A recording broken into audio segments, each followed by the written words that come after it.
blockbuster deal going down here. And what an NBA trade deadline it's been. It started with Kyrie Irving last week, then it went with the D'Angelo Russell trade yesterday.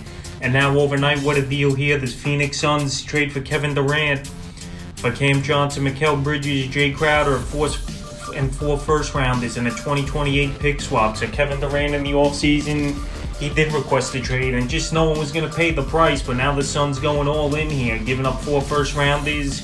Mikal Bridges, who's been a good player for them. Cam Johnson, up and coming young player, obviously. And Jay Crowder, who's had an outs all season with this Phoenix Sun team. So Kevin Durant, once we saw Kyrie Irving get traded, I pretty much thought that Kevin Durant would be on the way out, but they weren't saying reports that he was going to get traded, and now it comes to fruition. So what a season it's been for Kevin Durant.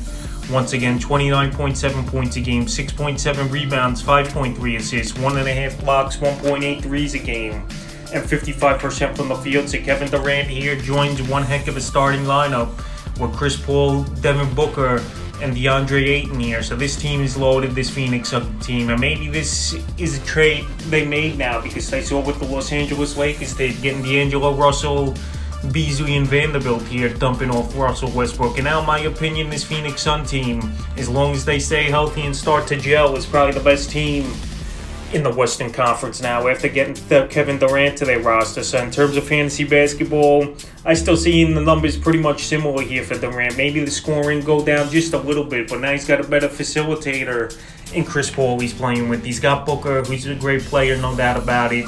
And this team here could score at all angles. It's pretty close to what that Golden State offense is now when Kevin Durant was over there with Thompson, Curry, and now to have Paul, Booker, and Durant.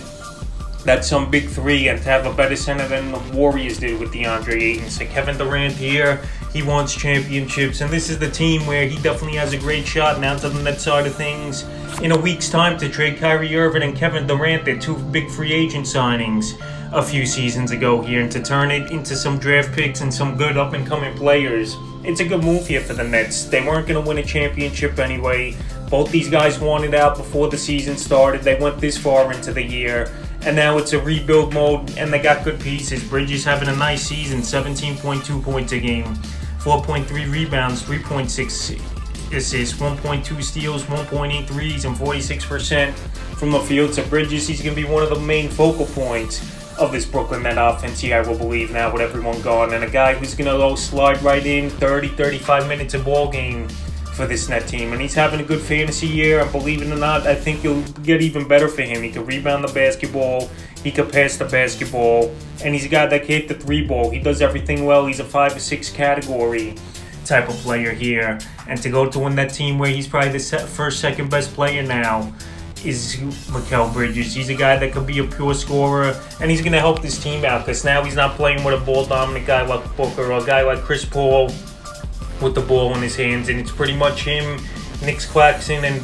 Dinwiddie as the better players. So Bridges, he definitely gets a fantasy bump up in this trade. Now to Cam Johnson, who's been banged up most of the season on and off, and he's a guy who's had a decent season last year and this year in only a few games, a limited amount of games on the year for Johnson. 13.9 points a game, 3.8 rebounds, 1.5 assists, 2.6 threes on the season, and 47% from the field. So right here, he's a guy obviously that can hit the 3-ball as well. He's an athletic forward that could play small forward, powered forward, and he could stretch the defense, and he's a good player here. So I like the deal for the Nets. In a quick matter of time, trade Kevin Durant, or if you're getting your 4 first rounders in the deal, you're getting young good players, Bridges and Johnson, under controllable contracts. And these are the type of deals you got to do if you want to rebuild a franchise. And we saw with the Brooklyn Nets a few years ago, rebuild as well, and then obviously blow it back up to get Durant and Irving. But right now, it's all about draft picks and young guys. And Cam Johnson's another guy. He's going to get 25, 30 minutes a game, I believe, for this Brooklyn Net team. And a guy could definitely help fantasy owners. Like I said, scoring the basketball, hitting the 3-ball. Even if he comes off the bench here for this Net team, he's going to have a big playing time. And now to Jay Crowder, we haven't seen him all season.